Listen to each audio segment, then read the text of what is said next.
तो आज हम नजदीक से जानेंगे निर्मल वर्मा की कहानी परिंदे को। ये सवाल अक्सर हिंदी साहित्य के गलियारों में गूंजता है कि आखिर क्यों इसे नई कहानी आंदोलन की पहली कहानी होने का श्रेय दिया जाता है। हाँ, ये सवाल बहुत अहम है। जैसा कि नामवर सिंह जी ने भी इशारा किया, परिंदे से ही नई कहानी का सही मायनों में कह सकते हैं प्रस्थान बिंदु माना गया। तो क्या खास था इसमें? ये सवाल बहुत वाजिब है और इसका जवाब सिर्फ प्रकाशनवश 1956 में नहीं छिपा है। अच्छा। असल बात इसकी संवेदना और इसके शिल्प में थी। परिंदे ने आधुनिक व्यक्ति के आंतरिक जगत, उसके अकेलेपन और उलझनों को जिस बारीकी और नए अंदाज से पकड़ा, वो उस समय के लिए एक महत्वपूर्ण मोड़ था। हाँ, मतलब ये सिर्फ बाहरी यथार्थ का चित्रण नहीं था। बिल्कुल नहीं, बल्कि मन की गहराइयों में उतरने की कोशिश थी। और लेखक निर्मल वर्मा शिमला में जन्मे, सेंट स्टीफन से इतिहास पढ़ा, पत्रकारिता की, फिर सालों यूरोप में रहे। उनकी रचनाओं जैसे वे दिन, लालटीन की छत, चीड़ों पर चांदनी और निश्चित रूप से परिंदे, इसने हिंदी गद्य को एक नई दिशा दी। हाँ, और उन्हें जो सम्मान मिले, साहित्य अकादमी, ज्ञानपीठ, पद्म भूषण, वो उनके काम के महत्व को दर्शाते हैं। बिल्कुल। उनका रचना संसार बहुत विविध है। उपन्यास, कहानी, यात्रा वृत्तांत, निबंध।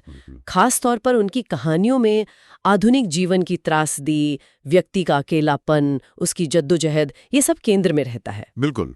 और आज की हमारी ये जो चर्चा है, ये परिंदे पर ही केंद्रित रहेगी, विशेष रूप से इसकी संवेदना और शिल्प पर। जी, हमारे पास मुख्य स्रोत इग्नू की अध्ययन सामग्री है, जो यूपीएससी हिंदी साहित्य वैकल्पिक विषय के उम्मीदवारों के लिए मुझे लगता है काफी उपयोगी है। हाँ, ये सामग्री काफी अच्छी है इस लिहाज से। हमारा मकसद है इस कहानी के विश्लेषण को इस तरह प्रस्तुत करना कि वो उत्तर लेखन में मददगार साबित हो। हाँ, हम देखेंगे कि कहानी भावनात्मक स्तर पर क्या कहती है, पात्रों का वो गहरा अकेलापन, अलगाव का भाव, अतीत का वो बोझ जिसे वो उतार नहीं पाते। और फिर ये भी समझेंगे कि निर्मल वर्मा ने ये सब रचने के लिए किन साहित्यिक औजारों का, मतलब टेक्निक्स का इस्तेमाल किया। बिल्कुल, उनकी शैली, भाषा का चयन, प्रतीकों का वो पूरा जाल, कहानी का ढांचा, यानी सिर्फ क्या कहा गया है ये नहीं, बल्कि कैसे कहा गया है, इस पर भी गौर करेंगे। तो शुरुआत करते हैं संवेदना से, कहानी के भावनात्मक मर्म से।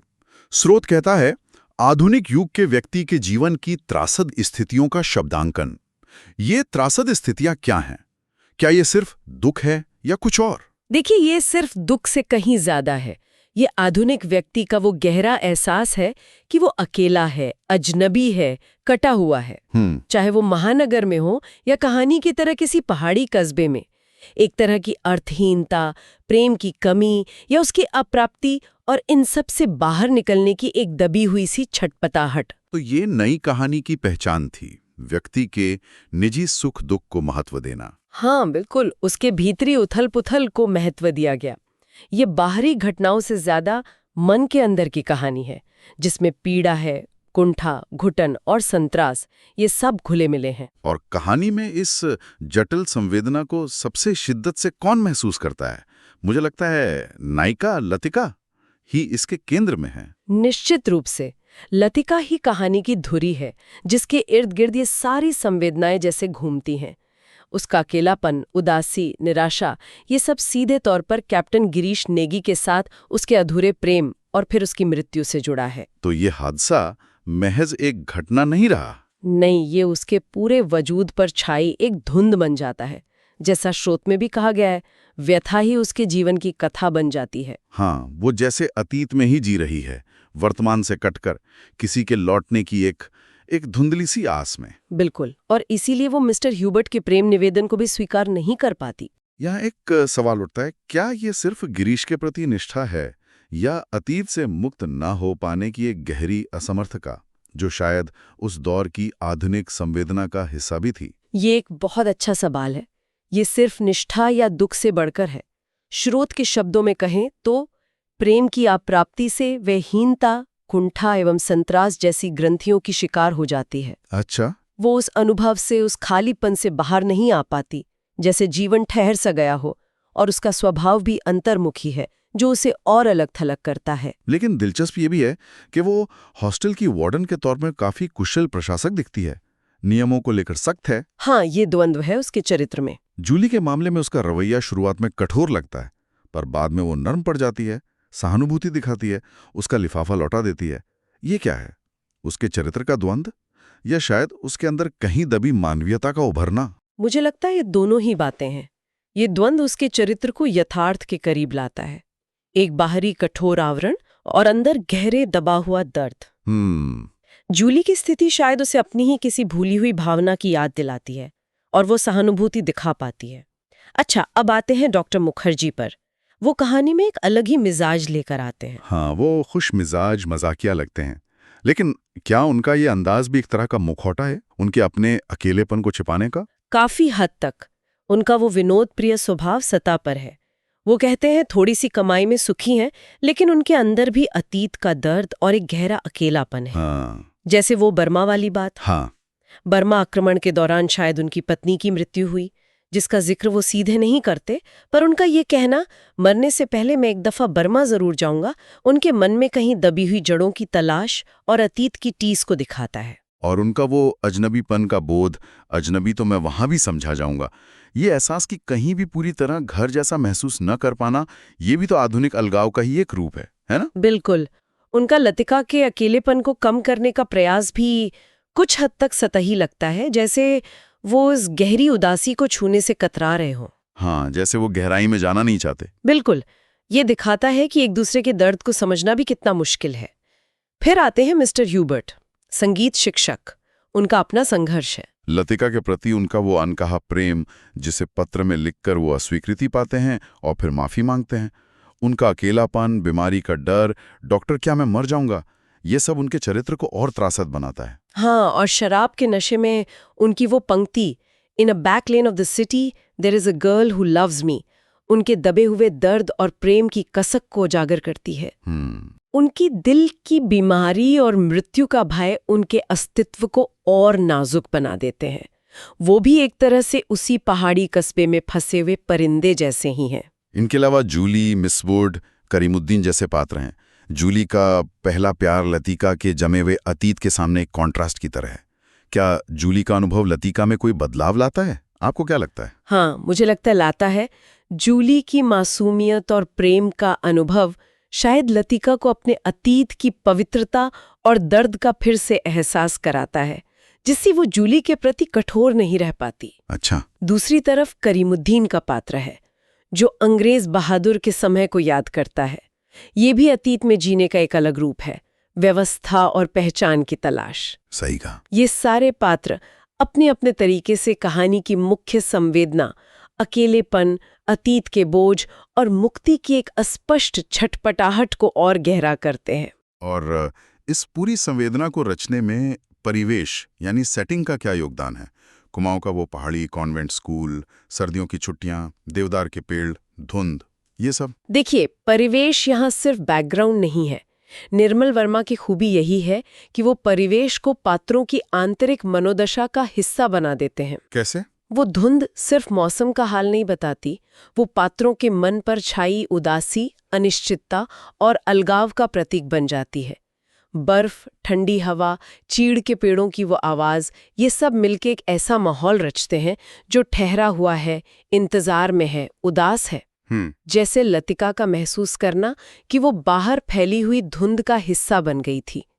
भौतिक अलगाव और मानसिक अलगाव यहाँ जैसे घुल-मिल जाते हैं। ये समझना जरूरी है कि माहौल सिर्फ उदासी का नहीं बल्कि एक तरह के ठहराव और कैद का भी है। पात्र जैसे वहां अटक गए हैं। बिल्कुल सही। अच्छा, तो अब अगर हम कहानी के शिल्प यानी क्राफ्ट्समैनशिप या स्टाइल पर आएं, तो यूपीएससी उत्तरों के लिए समझना बहुत महत्वपूर्ण है कि ये संवेदना रची कैसे गई है। बिल्कुल। क्या कहा गया है ये उतना ही जरूरी है जितना कैसे कहा गया है। निर्मल वर्मा शिल्प को लेकर बेहद सजग लेखक माने जाते हैं। उनकी कहानी सिर्फ भावनाओं का बयान नहीं, बल्कि उन भावनाओं को रचने की कला है। तो कौन सी शिल्प तकनीकें हैं जो परिंदे को खास बनाती हैं? सबसे पहले तो उनकी कथन शैली, मतलब नैरेटिव स्टाइल। इसमें वर्णनात्मकता और चित्रात्मकता का अद्भुत मेल है। चित्रात्मकता मतलब शब्दों से चित्र बनाना? हाँ, बिल्कुल। वो पात्रों और परिवेश का सिर्फ वर्णन नहीं करते, बल्कि शब्दों से जैसे तस्वीरें खींच देते हैं। छत पर मोमबत्तियों का पिघलना, मीडोज का दृश्य, डॉक्टर मुखर्जी का हुलिया, ये चित्रात्मकता पाठक को सीधे उस माहौल में ले जाती है, उसे कहानी का हिस्सा बना देती है। और फ्लैशबैक यानी पूर्वदीप्ति शैली का इस्तेमाल, वो तो लतिका के चरित्र को समझने के लिए बेहद अहम है ना? हाँ, फ्लैशबैक यहाँ सिर्फ अतीत की जानकारी देने के लिए नहीं है। ये वर्तमान की उदासी और अतीत की खोई हुई खुशी के बीच एक निरंतर तनाव पैदा करता है। जैसे वो चैपल वाला सीन। हाँ, चैपल में प्रार्थना के वक्त या देवदार के पेड़ पर नाम लिखने का प्रसंग, ये फ्लैशबैक लतिका की वर्तमान स्थिति की त्रासदी को और उभारते हैं। और दिलचस्प ये भी है कि ये फ्लैशबैक अक्सर लतिका के विचारों के प्रवाह में सहज रूप से आते हैं, जो यथार्थवादी चित्रण लगता है। अब भाषा पर आते हैं। कैसी भाषा का प्रयोग किया है वर्मा जी ने? भाषा के कई स्तर हैं इसमें। संवादों में पात्रों के अनुरूप स्वाभाविक बोलचाल की भाषा है। हाँ, वो अंग्रेजी के शब्द भी काफी इस्तेमाल हुए हैं। हाँ, और कॉन्वेंट स्कूल का माहौल और पढ़े लिखे पात्रों की वजह से अंग्रेजी के शब्दों का प्रयोग बहुत सहज और जरूरी लगता है, कहीं से थोपा हुआ नहीं। Good night, concert, coffee, principal, major, picnic, ये सब। हाँ, और कई जगहों पर भाषा काव्यात्मक सी हो जाती है ना, खासकर प्रकृति या भीतरी भावनाओं के वर्णन में, जैसे लतिका के रंग का वर्णन, धूप के तपन से पका गेहुआ रंग। बिल्कुल, लेकिन भाषा का सबसे सशक्त पहलू है उसका प्रतीकात्मक और बिंबात्मक होना। निर्मल वर्मा प्रतीक विधान के कुशल चितेरे हैं। कहानी का शीर्षक परिंदे ही इसका सबसे बड़ा उदाहरण है शायद। हाँ, बिल्कुल। ये परिंदे महज पक्षी नहीं हैं। तो ये परिंदे किसके प्रतीक हैं? क्या सिर्फ पात्रों के? ये पात्रों की स्थिति, उनकी दशा के प्रतीक है। जैसे परिंदे उड़ते हैं, भटकते हैं, शायद कहीं ठिकाना नहीं बना पाते, वैसे ही ये पात्र है अपनी जड़ों से कटे हुए, अतीत में उलझे हुए, मुक्त होने को छटपटाते हुए, पर शायद उड़ान भरने में असमर्थ। रामदर्श मिश्र ने भी कुछ ऐसा ही कहा है ना? हाँ, उन्होंने भी इशारा किया है कि ये परिंदे उन टूटे प्रेमियों के प्रतीक हैं जो अपनी जगहों से उखड़ कर उस पहाड़ी जगह पर जमा हो गए हैं। लेकिन विडंबना ये है कि असली परिंदे तो शायद मौसम बदलने पर उड़ जाएंगे, पर ये पात्र वहीं रहने को मजबूर से लगते हैं। ये आधुनिक मनुष्य की नियति और भटकन का गहरा प्रतीक बन जाता है। और अंधेरा या धुंध जैसे प्रतीक ये भी बार बार आते हैं। ये सीधे तौर पर पात्रों की आंतरिक निराशा, उनके भ्रम, अकेलेपन और भविष्य की अनिश्चितता से जुड़ते हैं। धुंध बाहरी माहौल के साथ साथ मन की स्थिति का भी प्रतीक है। सही। इसके अलावा वर्मा जी सजीव बिंब रचते हैं। इंद्रियों को झकझोरने वाले चित्र, जैसे लैंप की रोशनी में जूली का पीला पड़ता चेहरा, ये बिंब कहानी को अनुभव के स्तर पर ले जाते हैं। अच्छा, संवादों की भूमिका पर भी थोड़ी बात कर लेते हैं। देखिए, संवाद यहाँ सिर्फ कहानी आगे बढ़ाने का काम नहीं करते। वो पात्रों के चरित्र, उनकी मानसिकता, उनके आपसी रिश्तों के तनाव और अनकही बातों को बहुत सूक्ष्मता से व्यक्त करते हैं। हाँ, जैसे डॉक्टर मुखर्जी जी का मजाक। हाँ, या ह्यूबर्ट की हिचकिचाहट और नशे में निकला दर्द, लतिका की कम शब्दों में छिपी उदासीनता, ये सब संवादों से ही खुलता है। और कहानी की संरचना, आपने कहा था यह घटना प्रधान नहीं, मनोदशा प्रधान है। हाँ, कहानी का ढांचा किसी सीधी रेखा में चलने वाले कथानक पर आधारित नहीं है। ये लतिका की चेतना के इर्द गिर्द घूमती है, वर्तमान के एक छोटे से कालखंड में घटित होती है, लेकिन फ्लैशबैक के जरिए अतीत की परतें खुलती जाती हैं। ये संरचना कहानी की मनोदशा और आंतरिकता पर फोकस बनाए रखती है। तो अब उस बिंदु पर आते हैं जो यूपीएससी के उत्तर लेखन के लिए सबसे अहम है, संवेदना और शिल्प का ये गहरा रिश्ता। कैसे ये दोनों एक दूसरे को रचते हैं। यही परिंदे के विश्लेषण का सार है। निर्मल वर्मा का शिल्प, चाहे वो चित्रात्मक शैली हो, प्रतीकात्मक भाषा हो, फ्लैशबैक का प्रयोग हो या मनोदशा प्रधान संरचना, ये सब सिर्फ सजावट या तकनीक का प्रदर्शन नहीं है। ये सीधे तौर पर कहानी की संवेदना को, उसके मूड को, पात्रों के दर्द और अकेलेपन को रचने और गहरा करने का काम करते हैं। शिल्प और संवेदना यहाँ अविभाज्य हैं, मतलब एक दूसरे में रचे बसे हैं। इसे एक उदाहरण से स्पष्ट करें तो मान लीजिए उत्तर में लिखना हो तो, जैसे परिंदे का प्रतीक या धुंध का बार बार आना, ये महज शब्द नहीं है, ये पाठक के मन में सीधे तौर पर कैद, दिशाहीनता और अकेलेपन का भाव यानी संवेदना जगाते हैं। सही। इसी तरह फ्लैशबैक का इस्तेमाल किए बिना हम लतिका के वर्तमान व्यवहार और उसकी गहरी उदासी, जो कि संवेदना है, को समझ ही नहीं सकते। शिल्प यहाँ संवेदना को मूर्त रूप दे रहा है। यानी कथ्य, संवेदना और शिल्प कहने का ढंग एक दूसरे में इस तरह गुंथे हुए हैं कि उन्हें अलग नहीं किया जा सकता। शिल्प ही कथ्य को संभव बनाता है, उसे अर्थ देता है। बिल्कुल सही। और कथ्य और शिल्प का यही अभिन्न जुड़ाव परिंदे को नई कहानी का प्रस्थान बिंदु बनाता है। ये दिखाता है कि कैसे कहानी सिर्फ घटना या विचार बताने का माध्यम नहीं, बल्कि अनुभव को उसकी पूरी जटिलता और गहराई में महसूस कराने की कला है।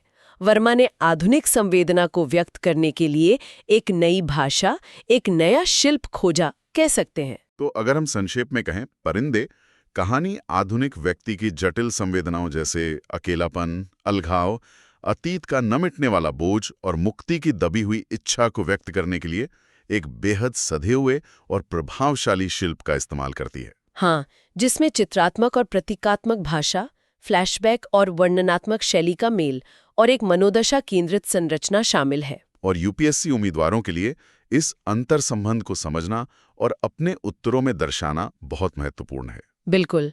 सिर्फ कहानी का सार या पात्रों का परिचय देने की बजाय ये बताना कि लेखक ने किन शिल्पगत उपकरणों से उस प्रभाव को पैदा किया, ये आपके उत्तर को गहराई देगा। हाँ, ये जरूरी है। हमारी इस चर्चा ने कहानी के लगभग सभी महत्वपूर्ण पहलुओं, कथानक, चरित्र, परिवेश, शैली, भाषा, प्रतिपाद्य यानी थीम और शीर्षक की सार्थकता को छूने की कोशिश की है, जो परीक्षा के लिहाज से उपयोगी हो सकते हैं। बहुत खूब। तो आज की इस गहरी पड़ताल को यहीं विराम देते हैं, लेकिन श्रोताओं के लिए एक सवाल छोड़ जाते हैं। निर्मल वर्मा ने कहानी का अंत किसी स्पष्ट समाधान पर नहीं किया। हाँ, अंत खुला सा है। पात्र परिंदों की तरह फंसे हुए हैं, अतीत के बोझ तले दबे हैं। लेकिन क्या कहानी में कहीं कोई हल्की सी उम्मीद की किरण है? क्या इन पात्रों के लिए किसी तरह की उड़ान, किसी तरह की मुक्ति की कोई क्षीण संभावना भी नजर आती है? ये उस मुक्ति की छटपटाहट से जुड़ता है जिसका जिक्र हमने शुरू में किया था। हाँ, तो इस पर विचार कीजिएगा।